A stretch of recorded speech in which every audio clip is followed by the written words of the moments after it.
anos atrás, eu discuti com os meus pais, tava tudo deslocando, fui demitido do trampo e não tava Olá ajudando. pessoal, sejam todos bem-vindos à nossa segunda aula do curso de formação de jovens empreendedores. Na nossa primeira aula eu procurei dar um encaminhamento para que vocês fizessem uma reflexão pessoal acerca da questão do empreendedorismo, conectando com a realidade que cerca vocês, observando que existem mercearias, farmácias, mercantis, inclusive dentro das próprias famílias de vocês, como muitos relataram, pessoas que empreendem, né, dentro daquela perspectiva que o texto propunha. Os aspectos empreendedor, que está ligado à inovação, o aspecto administrativo, que também é fundamental numa empresa, no negócio, e o aspecto técnico, que é o domínio das habilidades, o domínio daqueles serviços que são ali prestados. Então, três aspectos fundamentais. Saiu muita coisa boa, muitos comentários legais, muita coisa enriquecedora, ok? Que eu vou compartilhar depois também com vocês. Mas hoje eu quero frisar um pouco, começar, a ideia de formação de jovens empreendedores. Formação, pessoal, é diferente de um curso que é teórico. Uma formação, imagine aí um artesão que está moldando um vaso de barro. Acho que vocês já viram isso aí em algum filme, em algum lugar, nas olarias, né? Aquele vaso vai sendo moldado pouco a pouco, passo a passo. É diferente de uma produção industrial, não artesanal, onde simplesmente a cada segundo é produzido um vaso, né? De maneira não original, não há diferença, não há aquela riqueza da individualidade que existe no trabalho artesanal. Então, se nós pensarmos em nós, no nosso próprio desenvolvimento, devemos entender que o nosso desenvolvimento pessoal, ele é como esse vaso de oleiro que é trabalhado passo a passo, não uma coisa instantânea, mas é ao longo de muito tempo. Por isso, esse curso é chamado de formação.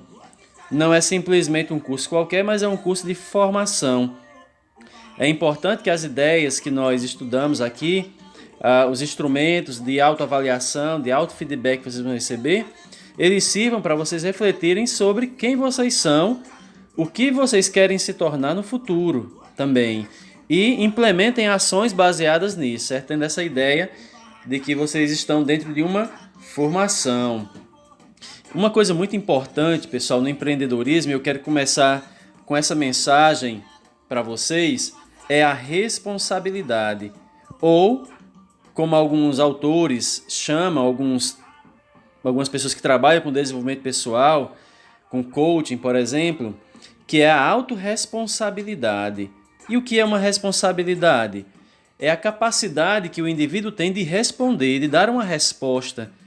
Se você prestar atenção, a nossa vida, a todo momento, ela está cobrando de nós uma resposta. Nós estamos sendo indagados. Como assim, Pedro? Nós estamos sendo indagados pela vida. Quando você tem um problema na sua família, a vida está te indagando. Qual é a solução? Então nós precisamos ser capazes de dar respostas para os dilemas, né, que nos acompanham no nosso dia a dia. Então isso é empreender, é estar atento e saber lidar com essas chamadas, com essas demandas da vida. E aí nós temos esse pensamento de um pensador, um filósofo político, que ele dizia o seguinte: o futuro não é o resultado de escolhas entre caminhos alternativos oferecidos pelo presente. Ou seja, os caminhos não estão totalmente prontos para a gente ir lá e simplesmente escolher. Os caminhos nós também os construímos. Então, o futuro não é o mero resultado de escolha de caminhos prontos. A gente constrói esses caminhos. E aí ele continua. É um lugar criado. O futuro nós criamos. Eu acho que vocês podem perceber isso, porque a cada momento que nós tomamos uma decisão, seja de ler um livro, de realizar um exercício, né, de fazer qualquer coisa, a gente está colocando uma pedra no nosso futuro, na construção que é o nosso futuro. Então, por isso que muitas vezes se diz que não há acaso, porque na verdade tudo está dentro de um encadeamento lógico, de causa e consequência. Criado antes na mente e na vontade, criado depois na ação. Ou seja, a realidade humana, o nosso futuro, ele é criado duas vezes. Em primeiro lugar, nós criamos nosso futuro na nossa mente, ou seja, nas nossas ideias, nos nossos desejos, nossos sonhos, na nossa vontade também, que é as nossas decisões, porque uma ideia na mente sem vontade de realizar não quer dizer muita coisa.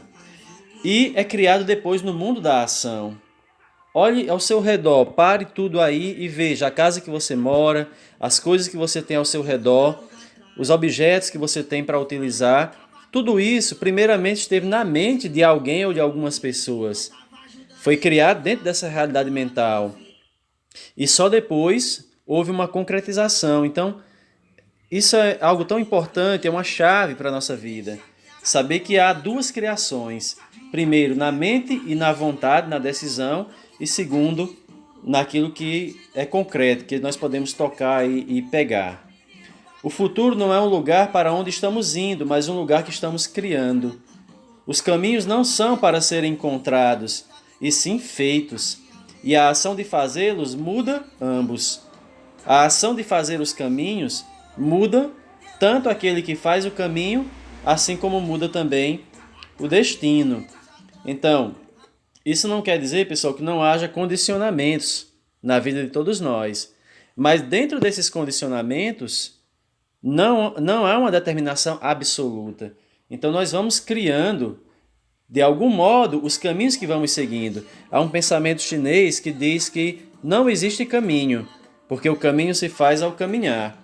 E de fato é assim, cada passo que nós damos, ele acrescenta alguma coisa no nosso destino, no nosso futuro. Então, e à medida em que nós caminhamos, nós vamos nos transformando. É aquilo que eu falei no início, é a nossa formação pessoal que está envolvida nisso aí. Então, assumamos a responsabilidade por aquilo que nós desejamos fazer no futuro, desejamos ser também e possuir. São essas três dimensões: ser, fazer e ter. Antes de nós termos alguma coisa no sentido financeiro, nós precisamos, o primeiro passo, ser, ou seja, nos transformar, adquirir certas características pessoais e, a partir disso, fazer alguma coisa. É preciso uma ação. E a conquista financeira, que muitas vezes nós vemos como sinônimo absoluto de sucesso, na verdade é uma consequência do ser, do que você se transforma e daquilo que você faz. E é o resultado, então, desse caminho. Então, primeira coisa, responsabilidade. Nós somos responsáveis por criar o nosso próprio caminho, dentro, evidentemente, de condições que nos limitam de algum modo, mas que não determinam absolutamente para onde devemos ir e o que devemos ser.